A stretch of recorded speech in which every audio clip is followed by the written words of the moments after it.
you're going to take some hits because you're the first and you're the only one that's done that, but you also have this potential to make history. So I think making history, which is why, you know, some of the things that I've been privileged to do, it's like the first person to do that or whatever. I'm attracted to the idea of making history in a way that sets a precedent, but also sets a path for others to follow, and then to do even more, you know. So I always say, even with rhetoric, it's great that I was able to be the first African, but I should not be the only African. Welcome to Make Art, the podcast that helps creatives get creative. Our community of entrepreneurs will show you how to turn your passion into a sustainable income-generating endeavor. Broadcasting from Cape Town, South Africa, here's your host, Jerome Dix. Hello friends, this is Make Art. Welcome to the podcast where we talk about should you or should you not be creative and do things. The answer is of course that yes, you need to be creative, you need to make your art because the world needs your inspiration and the world needs what you have to offer. We talk about making your art sustainable and funding it and making sure that you are able to do the things that you want to do without, in my case, having to take money out of the household budget and, you know, not being able to have food because having food is important and paying rent and these things are important. But also there are ways and means where you can fund your creativity and make sure that it is at least self-sustaining. And then, of course, first prize, you know, it's so successful and you need to appoint people to count your money because this thing is taking off, or you end up somewhere in between, and we wish you well with that. My guest today is none other than Siphokazi Jonas. She is a poet. She is an award-winning poet, in fact, award-winning playwright, a screenwriter, and actress. She stands out for me as someone who just has a supreme mastery of words. I've never encountered anything like it. Siphokazi, welcome with us. You truly are a superhero. Wow, thank you so much for having me. I'm still reeling at this supreme mastery of words. That's an incredible title. Thank you. Thank you, Jerome. Thank you for making art. Oh, really? I would have thought that you're so tired of hearing that already. When people say, oh. No, but you put it so beautifully. You put it so beautifully. That's the thing. That supreme mastery of words. No one's ever put it like that. So listen, if you are saying it's beautifully put, I'm taking that as a gold star. Not just a compliment, a gold star. Yeah, Siphokazi, it's awesome to have you with me. I would love to just talk about all the things that you are busy with. The reason you are on this podcast is I mean, I could think of very few other people who have done the things that you have done in the field of poetry and related fields. You are, in fact, making a living. You are paying the bills off of writing and reciting poetry. Is that even possible in South Africa in 2020? I think you put it well when you said and related fields. So it's not just the writing and reciting. It's you know, stage work in terms of theater. It's teaching, performing arts. So it's actually a range of things. It's not really possible in South Africa yet to just live off of writing and reciting, unfortunately. Hopefully we'll get there, but we're not there yet. Okay. Now I got you. I attended one of your first early shows where you, in fact, recorded a DVD for it, Wrestling with Dawn. I still have it here. We watched it the other day, in fact. We were checking out some of it. And even there, I mean, at that time, you were known very much as a poet. And even there were these elements of theatricality in what you were doing, and it was more than a poetry show, it was more than a music concert. There were real elements of, as I say, theater and other performance related elements in there. So do I have it right that you were just always interested in theater and in acting? Absolutely. Obviously, just this as a side comment, in terms of growth, like when I look at that DVD, I'm like, oh, so many things would have done differently. But it's fine. Like, you know, everything is about stages and we learn and we grow from there. So what's interesting for me actually is that, yes, people know me as a poet, which I am, but I actually started in theater. I started in theater when I was in primary school. Okay, okay. I started in primary school. Your talent budded early. I got you. I got you. Yeah, drama club. I was completely that kind of drama geek from primary school, high school. Attending I Stedfords in Grahamstown and in Queenstown, and then when I came here after my little stint, a 1-year stint with science, I moved on and I actually did my undergrad in drama and English. So poetry kind of came later. I think I only got into spoken word, although I started writing in high school. I started writing when I was it was standard 7 then, but in grade 9. I only really got introduced to spoken word properly when I was at university. Oh my goodness. So that's what's interesting, is that theater was actually my first love.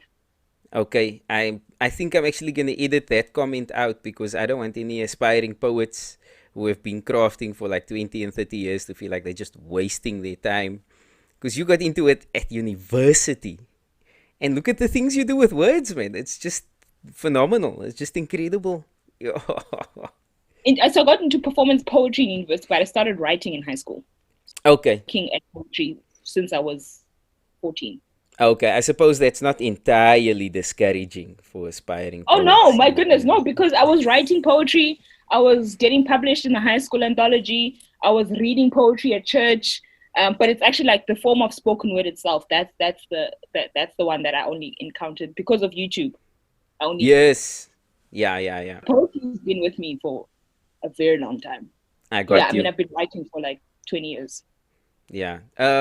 Yeah, on the topic of YouTube and online and seeing your heroes perform overseas, you were actually selected as the African representative for Poets in Autumn, eh? Yeah. That's a first, I gather. Like, I understood it to be like you're like the first African, you were the first African at Rhetoric, invited to LA to go and recite poetry there. Okay, cool. And this is all since university. Can I tell you what's ironic? Is so my introduction to spoken word at varsity was through Striver's Role, and then eventually through P4CM. P4CM was probably, I think, around 2011. But I've actually performed with quite a number of the poets that I used to watch.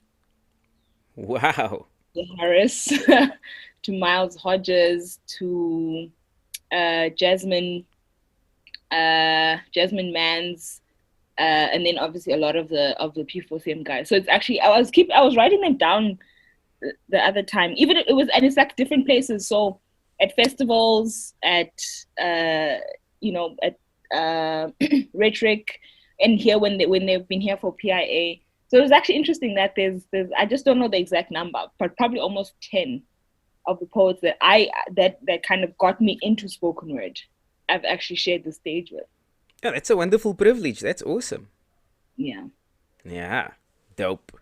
Okay, you were talking earlier about stages and growth and looking back at Wrestling with Dawn and thinking, wouldn't it be wonderful to look back in 10 years at the work that you're creating now and feel the same? What do you mean, wouldn't it be wonderful? That's obviously going to be the case. You look back at the stuff and you're like, oh, what was I thinking? And sometimes, it's like, or maybe just wish, especially because of how the move has been onto the digital space, imagine how advanced it's going to be in 10 years. Yes, yeah. What we think are just incredible now are going to be like rudimentary in that time. And also, I grow every year, and I mean all the time. I don't even want to use the year. I grow all the time. I challenge myself. I push myself to grow. So 10 years is far. Yeah. We're looking back in like 3 years of like, oh, okay, we could have done this. We could have done that. Okay. Yeah. Well, I raise that because I think it's such a testament to your desire to grow and your ability to keep striving for the next, and to keep developing as an artist and as a creative. Because You know, it's almost like looking at pictures of yourself from high school when you thought you were the coolest thing ever, and today you're like, and I think it's wonderful to have that kind of future-focused mindset, and think that, you know, it would be fantastic if the things that I'm creating now, that I think, you know, is like the pinnacle of where my skills are at the moment, if I have exceeded that in 2 or 3 years' time. So I think it's wonderful to really be looking towards the future the entire time while you are working and creating. It would be worrying if we didn't do that, I think, because then we're stagnant. Yeah. Or you've peaked and you've just like, everything is downhill from there. Like, okay. I was thinking of a plateau. Now you're talking about that. Be that as it may. Be that as it may. So My peak is behind me. Oh Lord. So Siphokazi, you've done all these interesting things. You were probably the first or the second poet that I know of in South Africa to shoot and record their own DVD. You are doing all this phenomenal work in theatre with We Are Dying Here, which has now become a short film.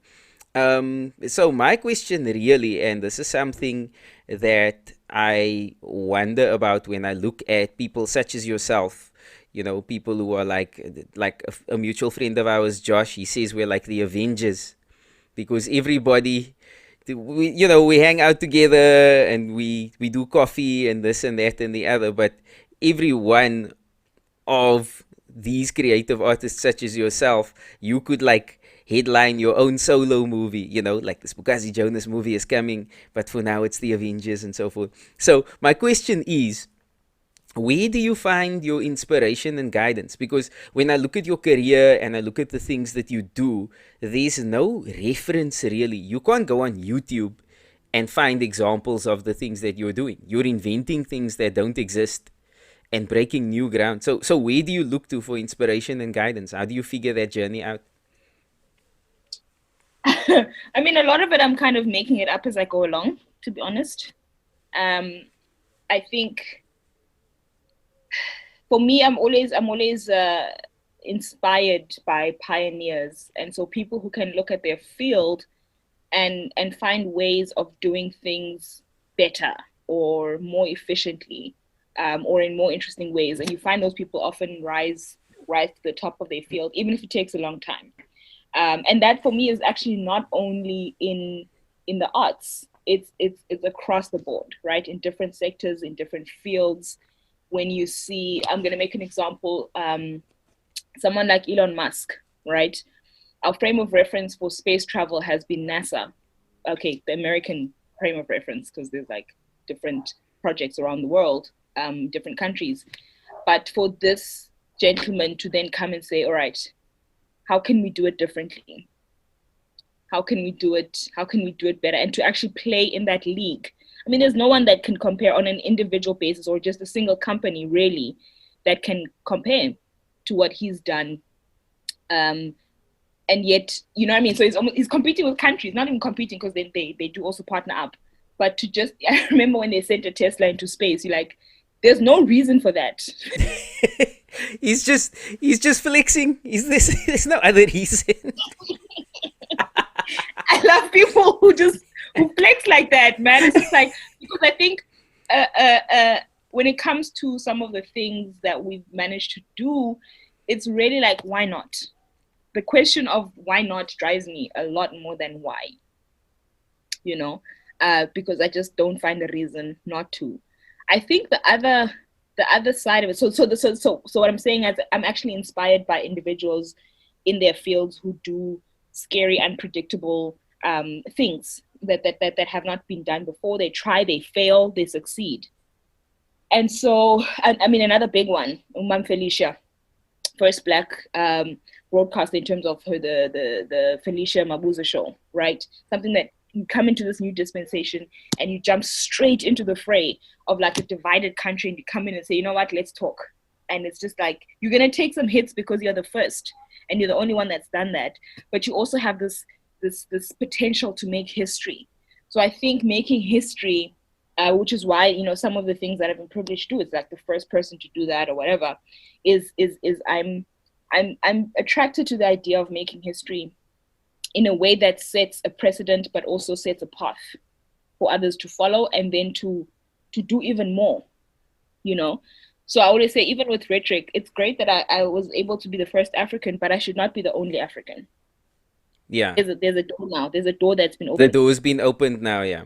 You know what I mean? And the other thing which I actually recognized more recently, and I posted a photo I think it was yesterday or today, I don't know. You know, time means nothing now. Yes, no, time is an invention. It's a construct.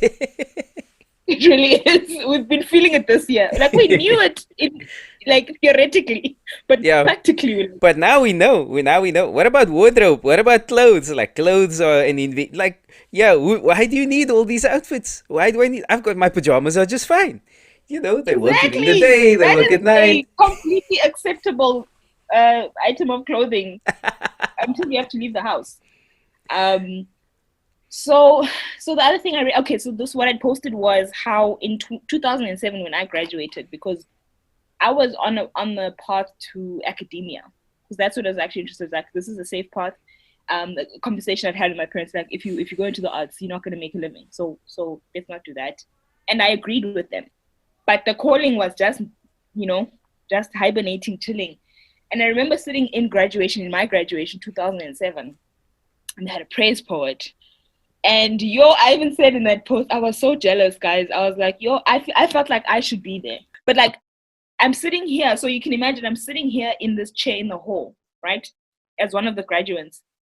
But I was looking at this praise poet, I was like, that's where I'm supposed to be. That was 2007. And the journey, but I was like, okay, that's not what I'm going to do, because I was going to do my honors, I was going to do my MA, and then I was going to do my PhD, and then I was going to be a lecturer. But while doing, poetry on the side. But now, fast forward very slowly, 2020, and this year I'm the graduation praise poet. There's the other thing, which actually it hasn't been announced yet, but around the same time when I was in undergrad, I remember submitting a poem to this journal, and that poem was rejected. Which I'm like, now when I look back, I'm like, yeah, no, even me, I would have rejected that poem. It was fine. It was not ready. It was not cooked enough. Okay. So like, no, I've literally don't hold it against them. Then I was like, oh my gosh, my work as youth is worthless. But over time, you're like, okay, once you grow, right? Once you grow. Yes, yeah, and discover how this industry works, because that's kind of part of the game, isn't it? You submit things, these applications come out. Is literally most of what you get. Yes, yeah. Like vulnerable. And then at the time, poetry is also like more about feelings and less craft, right? So it's taken time to actually grow into that. This, I think about maybe a month ago, I was actually invited to be the poetry editor for that journal. Wow. You do the rejecting now. This is incredible.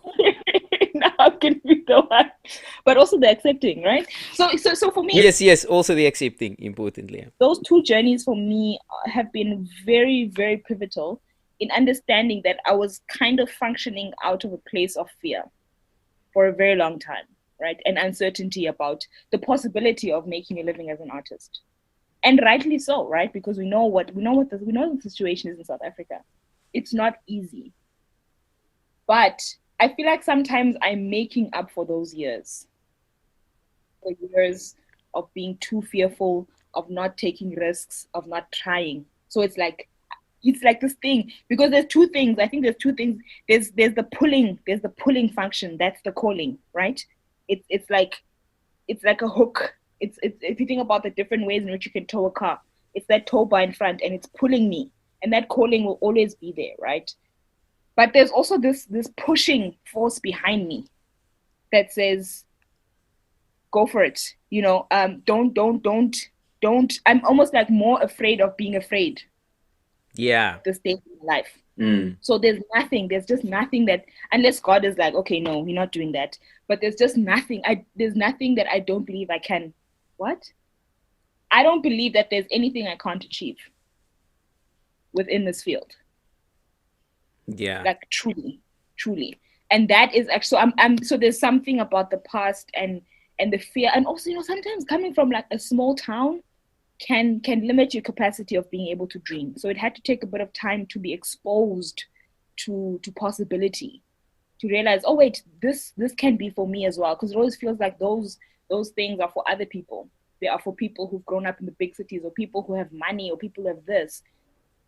Because you come from a small town, your mom was a teacher, your dad was a policeman. You're not coming from a well-to-do family. You're not coming from a place where this is done. There's no one in my family who's an artist, or at least who's not necessarily an artist, but who's made a living from this. So I don't have... Who's a career artist, yeah. Exactly. There are very few people within the town. And then many stories that our parents would hear were about destitute artists who would be famous, but then die so poor.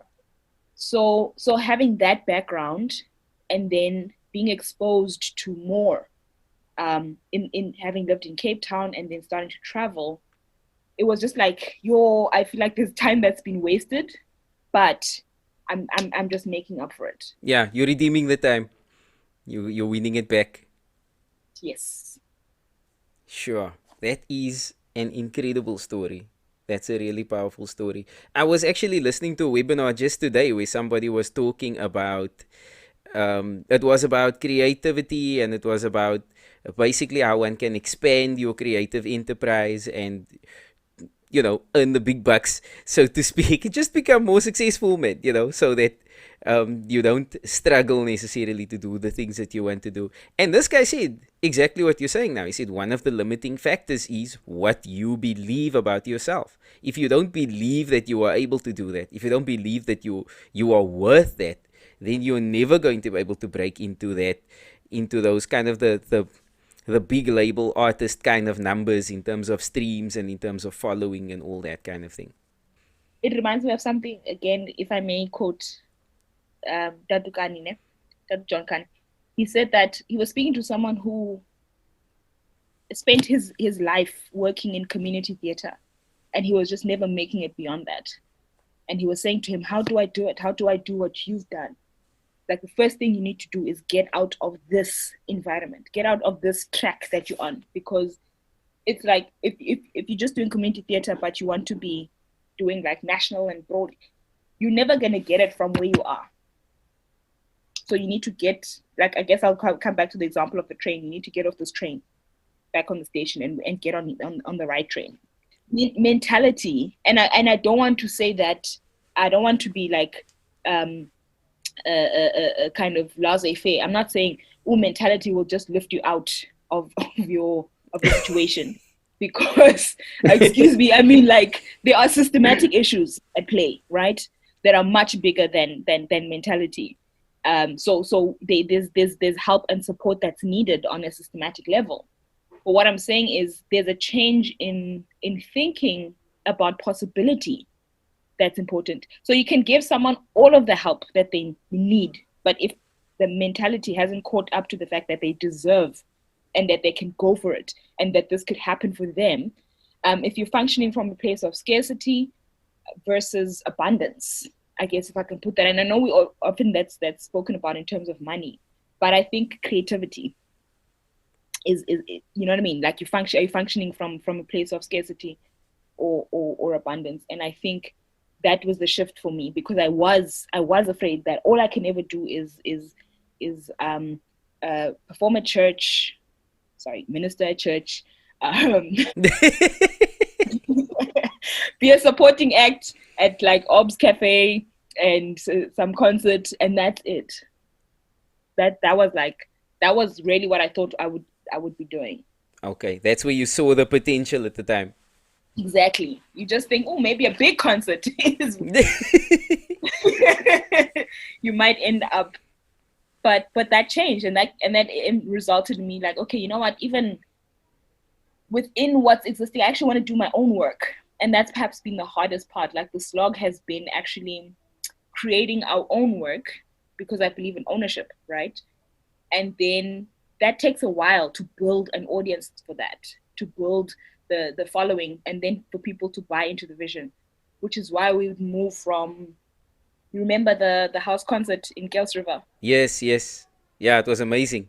Poolside, I remember. I'll never forget. Yo, listen, for me, it's like the golden standard of house concerts. Like, we had 90 people in that backyard. Oh, wow. Simple set up, fairy lights, just like the pool was our background. It was just like so beautiful. That was my first ever show. That was the first ever show that I did. Ever. I still have the poster somewhere online. Sure, I'm part of history too. You are. Yeah. Not to make this about me, you understand. The thing is, I mean, you hear me, I keep saying we because I'm not doing this alone. Yeah, yeah, yeah. It's partnerships, it's collaboration, it's networks, relationship. So that was 5 years ago. 5 years later, and the thing is, we must. So the point I'm making here is around the fact that the path that I chose was to make my own work, and that means obviously being an independent producer. You take the hits financially, but also you take the wins, right? So if I'm thinking from that show into 2015, I think it was March, and this year we've now done a short film of a production at Cape Town Film Studios, which is an international film studio. Sure. All of that is like we own it. We own our own work. And sometimes I'd just gone a more traditional route. I would wait to be cast in a production. I would wait for this to happen in order to see myself working. You know what I mean? Like I would be cast. So I'll make an example with this film. I would be cast. I would hope or want to be cast in the short film. But now I'm the producer of the. I'm one of the two producers of the show, a writer on it and a performer on it. Like we own that. But people want you pay us if you want to screen it. Yeah. No, that's game changing. That's a game changing mindset because that's what I tell people as well. People like I'll put on a show and people will be like, is there an open mic? Is there room for this? Is there room to do a song? And my advice to people who are struggling to get gigs is like, look here, book yourself, man. Just book yourself. I love it. Exactly. Yeah, because you're not gonna say no to yourself. Like, look here, Jerome, do you wanna? Yes, Jerome, I will. Thank you very much. And this is the money on. It's the easiest conversation ever. But I love that you are, as you say, owning your assets. These are your assets that you are creating. As creatives, often our assets are intangible. It's songs, it's lyrics, it's poetry, it's written artifacts. But those are your assets that you are creating for yourself, and you own them along with their earning potential, which is remarkable. And it's really the standard. It's where we should all be moving as artists. I think that's how we're gonna survive, because there's honestly not enough space for everyone in the traditional setting, right? We spoke about rejection. Think about how many people go to a casting, audition, and how many get the job. Yeah. If we're gonna survive, we're gonna have to make our own thing and create our own audiences. You've been talking now about reframing how you think. You've been talking about thinking from a position of abundance. You've been talking about just restructuring, really overhauling how your mindset works. What informs your self-talk? What informs your frame, your reference for what is possible? Community is everything. And you're not going to be able to change your thinking within your own echo chamber, within your own silo. But that community also needs to be curated, right? So if you want to think in a certain way, you need to find spaces where that thinking is encouraged. And that's why you would find me at Music Exchange, a conference about music business, when I don't do music. But it was understanding that the knowledge and the information that I get there, I could apply to what I do, right? So it's kind of a curated community and knowledge. So this is maybe what being at university and doing postgrad and being enjoying research has given me, is a love for knowledge. And so I'm pursuing it. I'm always pursuing it. And that's what I love. In fact, someone who's really brilliant with that is Josh, the food vendor. That guy reads he's always investigating and searching and yearning after and chasing after information. He knows so much, actually. He's a proper plug. So community is everything. Finding people, asking asking questions. And I think we spoke a little bit earlier before you hit record about some of the people I've been privileged to meet. You know, quite a few of them, okay, 2 of them, was like through Twitter, where I reached out. Okay, my cheat code was this, that I wrote stuff about them. I wrote like a poem that was just a tribute and a thank and an honor. Yeah, for real.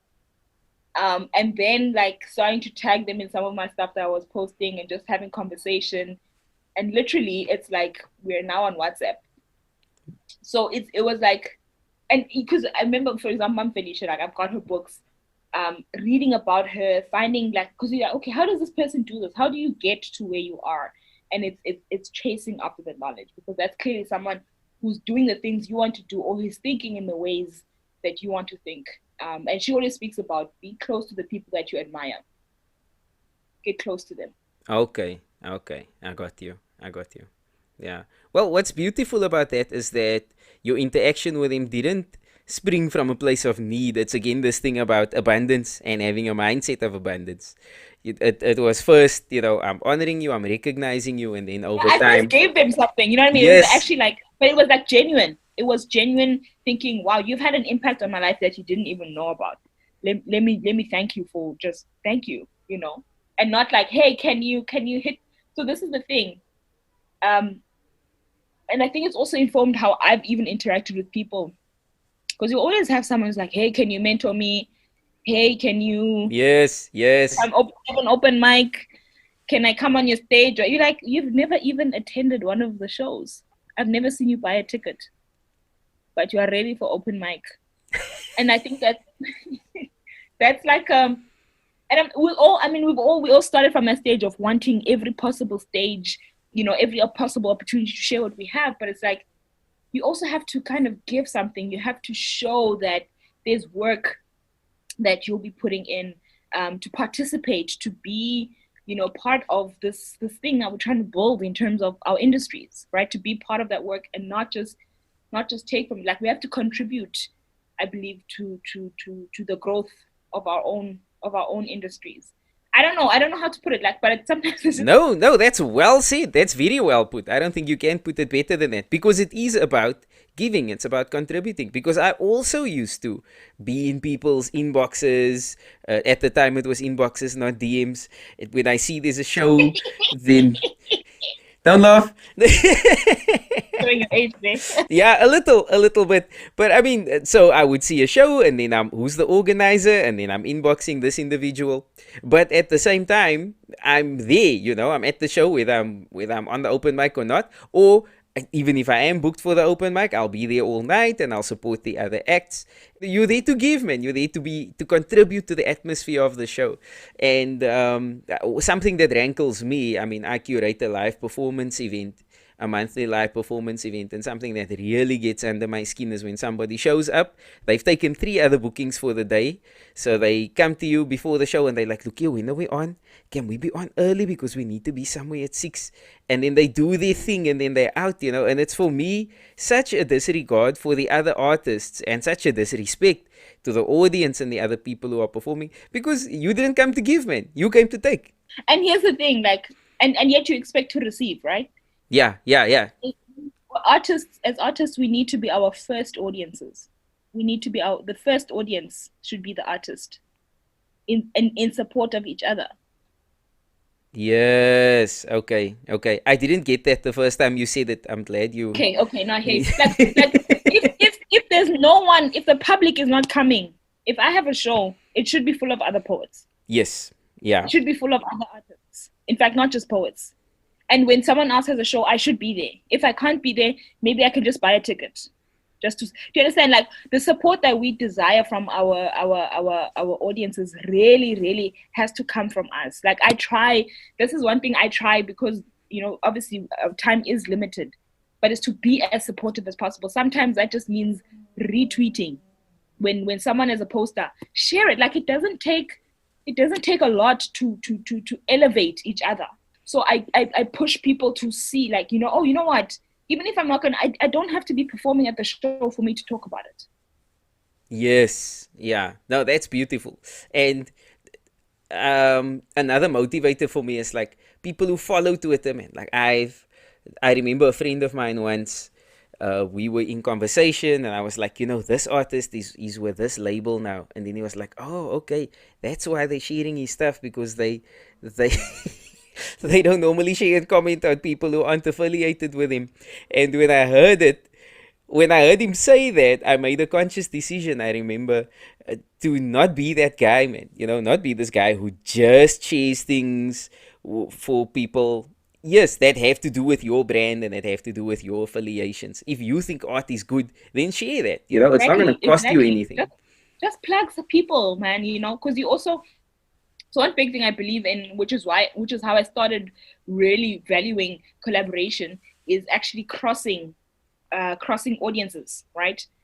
So like cross-pollinating. Because if I'm a poet and you're a musician, I have my followers, you have your followers. If we collaborate, your people are going to see me, my people are going to see you. That is such an easy way to increase both of our audiences. Yes, yeah. Collaboration. Yeah. Now collaboration is a powerful thing, and you grow because somebody else from another discipline, maybe, or related discipline, and there are elements of their performance and of their work ethic that you can take on board or not take on board. Depending on what you see, depending on what is displayed. Siphokazi, I have to ask, what was it like meeting Yo-Yo Ma? Shockingly unreal. I don't think I've met many people who are that genuinely kind. Like there's no airs. There's just no airs about him. If you didn't know who he was, you would have just walked past him. You're like, this guy, guys, has like 18 Grammys. Yeah. Big deal does not begin to describe him. No. Listen, his I think when I read up, his cello is worth something like $2 million. That cello probably has like a couple of bodyguards. Oh my word. There's this other lady who was reading at the event that we're at, and he was the first person to jump up and give her a chair. He's just chilling there with the people. He's not in some isolated. Okay, it's hard to have a VIP section in someone's backyard, but like he was just chilling there. Like I think, I was inspired. So as I said, like all the things that you can take on, you can tell when people are being kind, in inverted commas, to be seen as kind. But when it's just radiating from within, you can tell. Just so every artist he spoke to and thanked and gave a hug. It was obviously before COVID. But everyone, I was like, nah, fam, this is how it should be. Sure, there's some lessons there, eh? And then going to the concert and sitting there for 2 hours in utter silence. Listen, man, we were at Kirstenbosch, and imagine that stage, and you just have a chair, a mic, and a cello. What? There was nothing else, nothing on that stage. That is insane. I've never seen anything like it. There were just no frills, and we sat on that grass. Oh my gosh, I have goosebumps thinking about it. I've never experienced something like that. This is the same man. And mind you, there's no sheet music. Those 2 hours. Everything from memory. Okay, that's Gangsta. Okay. This is why he is who he is. Yeah, this is why he's on that level. No. I'm like, if you when Elisha is like, just half the spirit. Import, give me some. I'll take it. Yeah, no. Yeah, that sounds like it was mind-blowing. That's incredible. But you've got me wondering now, man, like, whose backyard is Yo-Yo Ma playing in? This is unreal. But I'm not going to push you for an answer on that. I think we'll just move on. It wasn't private. It was at Zolani Maola's aunt's home. Okay. Yeah. I got it. Sure. Circles. Siphokazi, we're gonna wrap up now, but I do want to give you a little bit of room just to plug whatever you're busy with. You're busy with a movie, you're busy with a tour, you're busy, man, is the bottom line, really. Would you want to just give us a little bit of background? How can people get hold of you? How can they follow what you're busy with? And what are you busy with? So the funny thing is, before I plug, is I've been so busy that I'm taking a bit of a time out early next year. I actually just got a message that my booking was confirmed. Ooh, awesome. Lessons, fam, lessons. Siphokazi rests. Yeah, so I'm going on a bit of a sabbatical for about a month or two.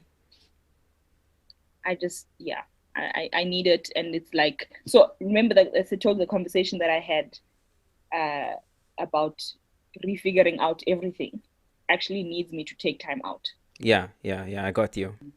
Yeah, so I actually won't be busy for a while, which is really great. Well, Oh, you know that's what, let me not say tremendous. that. Let me not say that because so that time I've completely isolated. Like, so I've got that month, that first month, which is like January, and then I'm depending on how well it goes, I'll probably extend it till the end of Feb. Oh, wow. Yeah, so I'm not, yeah. So I mean, I'll have to still work, not still have. Let me say like it's a chore because I love it. I'll still be working with the school, but that's online in the evenings, right? But I'm not gigging. I'm not doing anything. I'm hoping to get some writing done, but there's no pressure on. Like, I've decided not to put pressure on that. I'm Oh, that's awesome to hear. going into this small town in the Eastern Cape, and I'm going to be away for that time. I'm so excited. Sure. But the expectation is when you get back from there, you're going to be like beast mode. It's like, look out. Yeah, yeah. I'm coming for everything. Everything. It's my wilderness experience. I'm on that John. I'm on that Jesus. No, listen. Like, I feel like it's an investment into myself and into my career. This break. I've never had it. I've never taken proper time off. You know, because of that urgency. I think I must be honest. Obviously, the job has given me a bit of freedom to do that because I'm not like trying to think about rent. For Yes, yeah. I got you, yeah. there is that privilege. Definitely. There are practicalities to be considered. Absolutely. I think if it was like a year ago, I would not be able to do it because everything's like, gotta try and find the next gig, you know. So the only plug that I have, when is this airing? Probably in January, eh? Because similarly to you, I'm recording a whole bunch of these so that I can take December off. So this will be next week will be my last recording, and then I'm not doing anything until mid-January because I similarly am taking a break and sharpening my axe. Yeah, I mean this is probably the most powerful thing we've said in this whole conversation. You can take that time. And you should, not just you can, you should be. Wow, actually, which is nice for me not to be like, sure. Usually I'm like, okay, you can check the show out, you can check. Yeah. The film will be out sometime next year. But the thing is, don't get too excited because we're first doing festivals.